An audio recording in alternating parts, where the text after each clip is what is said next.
প্রিয় দর্শক, আবার একটা খুবই গুরুত্বপূর্ণ ডিফেন্স আপডেট নিয়ে চলে এলাম আপনাদের কাছে এই গ্লোবাল নলেজ বাংলা ইউটিউব চ্যানেলে। ভারতের আকাশ শক্তি আরও এক ধাপ এগিয়ে গেল। দেশীয় প্রযুক্তিতে তৈরি ধ্রুব হেলিকপ্টার এবার ৪৪০ ইউনিটের মাইল ফলক ছুঁয়েছে। শুধু তাই নয়, হিন্দুস্তান অ্যারোনটিক্স লিমিটেড বা হেল জানিয়ে দিয়েছে এই উৎপাদন চলবে অত্যন্ত আরও ১০ বছর, অর্থাৎ ২০৩৫ সাল পর্যন্ত। কেন এই খবর এত বড়? কারণ এটা শুধু হেলিকপ্টার নয়, এটা ভারতের আত্মনির্ভর প্রতিরক্ষা শিল্পের প্রতীক। আজকের ভিডিওতে আমরা জানব ধ্রুব কেন এত গুরুত্বপূর্ণ, কেন এর উৎপাদন থামছে না এবং কিভাবে এটি ভারতকে এশিয়ার শক্তিশালী প্রতিরক্ষা উৎপাদক হিসাবে তুলে ধরছে। প্রিয় দর্শক, সম্পূর্ণ ভিডিওটা দেখবেন। আর স্ক্রিনে দেখুন এ বিষয়ে সংবাদ মাধ্যমে ডিফেন্স নিউজ আর্টিকেল প্রকাশিত হয়েছে। রিপোর্ট অনুযায়ী প্রথমেই জেনে নেওয়া যাক ধ্রুব কি। ধ্রুব অ্যাডভান্স লাইট হেলিকপ্টার হলো হেলের তৈরি একটি 5.5 টন শ্রেণীর মাল্টিরোল হেলিকপ্টার। এটি ব্যবহার করা হয় ভারতীয় সেনাবাহিনী, বিমান বাহিনী, নৌবাহিনী, কোস্ট গার্ড, দুর্যোগ উদ্ধার কাজে, মেডিকেল ইভ্যাকুয়েশন এবং পাহাড়ি অঞ্চলে সাপ্লাই মিশনে।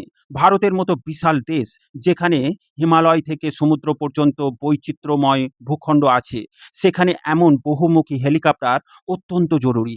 ভারতের বৃহৎ ক্ষেত্রফল এবং ত্রিমুখী যুদ্ধের আশঙ্কাকে মাথায় রেখে ভারত সরকার এই সিদ্ধান্ত নিয়েছে। ৪৪০ ইউনিট উৎপাদন কোনো ছোট বিষয় নয়। এটি প্রমাণ করে হেল ধারাবাহিকভাবে উৎপাদন করতে পারে। ভারতীয় বাহিনীগুলোর আস্থা আছে হেলের উপর। বিদেশি বিকল্পের ওপর নির্ভরতা কমছে ভারতের সেনাবাহিনীর। দীর্ঘমেয়াদী রক্ষণাবেক্ষণের ব্যবস্থা তৈরি হয়েছে এই ক্ষেত্রে। ২০২৪ সালের শেষ নাগাদ ৪০০ ইউনিট ডেলিভারি হয়ে গিয়েছিল। ২০২৬-এ এসে তা ৪৪০ থেকে ৫০-এর কাছাকাছি পৌঁছেছে। এটি ভারতের প্রতিরক্ষা উৎপাদনে একটি বিশাল সাফল্য। হেল জানিয়েছে নতুন অর্ডার, আপগ্রেড এবং ধ্রুব এনজি সংস্করণের কারণে প্রোডাকশন লাইন চালু থাকবে। এর পিছনের কারণ হচ্ছে ১ নম্বর কারণ অর্ডার। কোস্ট গার্ডের ৬টি ALH Mk3 অর্ডার দিয়েছে। ২ নম্বরে সিভিল সেক্টর থেকে পবন হান্স ১০টি ধ্রুব এনজি অর্ডার দিয়েছে। তৃতীয়ত, রিপেয়ার এবং আপগ্রেড। ৪০০ হেলিকপ্টার সার্ভিসের থাকলে ভবিষ্যতে MLU এবং RO স্পেয়ার পার্টস সব কিছুর জন্য উৎপাদন দরকার। ধ্রুব এনজি নতুন গ্লাস ককপিট, উন্নত এভিওনিক সিস্টেম, ভালো ট্রান্সমিশন, মানে আরও আধুনিক রূপ। ভূ রাজনৈতিক দিক দিয়ে এই হেলিকপ্টার স্বদেশীভাবে নির্মাণ এবং তার শত্রু দেশের ওপর প্রভাব যথেষ্ট গুরুত্বপূর্ণ। এখন সবচেয়ে গুরুত্বপূর্ণ অংশ হলো, বিশ্বে এখন অস্ত্র কেনাবেচা শুধু ব্যবসা নয়, কূটনীতি। আগে ভারত হেলিকপ্টারের জন্য বিদেশের দিকে তাকাতো, আজ ভারত নিজেই তৈরি করছে। এতে ৩টি বড় লাভ: স্ট্র্যাটেজিক স্বাধীনতা, যুদ্ধের সময় বিদেশি নিষেধাজ্ঞা এবং যন্ত্রাংশ বন্ধ হয়ে গেলে সমস্যা হয় না; দক্ষিণ এশিয়ার প্রভাব বৃদ্ধি, বাংলাদেশ, নেপাল, শ্রীলঙ্কা, আফ্রিকা, দক্ষিণ পূর্ব এশিয়ার দেশগুলো ভারতীয় প্ল্যাটফর্মে আগ্রহ দেখাচ্ছে। তারা কিনতে চাইছে ভারতীয় ধ্রুব হেলিকপ্টার। এছাড়া চীন, পাকিস্তানের বার্তা, ভারত শুধু সেনার সংখ্যা বাড়াচ্ছে না, নিজস্ব প্রতিরক্ষা শিল্পও শক্তিশালী করছে। এটি দীর্ঘমেয়াদে চীনকে টেক্কা দেওয়া কৌশলের অংশ।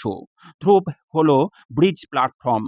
এটি LUH লাইট ইউটিলিটি হেলিকপ্টার এবং ভবিষ্যতের IMRH এর মাঝের গ্যাপ পূরণ করবে। মানে ছোট মিশনে LUH, মাঝারি মিশনে রোল হিসেবে ধ্রুব, হেভি কাজের জন্য ভবিষ্যতে IMRH। এভাবেই ভারত সম্পূর্ণ নিজস্ব হেলিকপ্টার ইকোসিস্টেম করছে। ৪৪০ ইউনিট ধ্রুব শুধু একটি সংখ্যা নয়, এটি দেখাচ্ছে মেক ইন ইন্ডিয়া সফল হচ্ছে। হেল এখন ধারাবাহিক উৎপাদক হয়ে উঠছে, ভারতীয় বাহিনীর দেশীয় প্ল্যাটফর্মে আস্থা রাখছে। ২০৩৫ সাল পর্যন্ত উৎপাদন মানে দীর্ঘমেয়াদী পরিকল্পনা। আগামী দিনে ধ্রুব এনজি যদি সফল হয়, তাহলে ভারত শুধু নিজস্ব প্রয়োজন মেটাবে না, রপ্তানিও বাড়াবে। প্রশ্ন হলো, ভারত কি হেলিকপ্টার বাজারে নতুন শক্তি হয়ে উঠছে? প্রিয় দর্শক, এ বিষয়ে আপনার মতামত অবশ্যই কমেন্টের মাধ্যমে জানাবেন। আর ভিডিও ভালো লাগলে লাইক ও শেয়ার করবেন। ডিফেন্স, ফরেন পলিসি ও জিওপলিটিক্স রিলেটেড খবর পেতে এই গ্লোবাল নলেজ বাংলা চ্যানেলটিকে সাবস্ক্রাইব করে আমাদের সাথে জুড়ে থাকুন। সকলকে জানাই আন্তরিক ধন্যবাদ।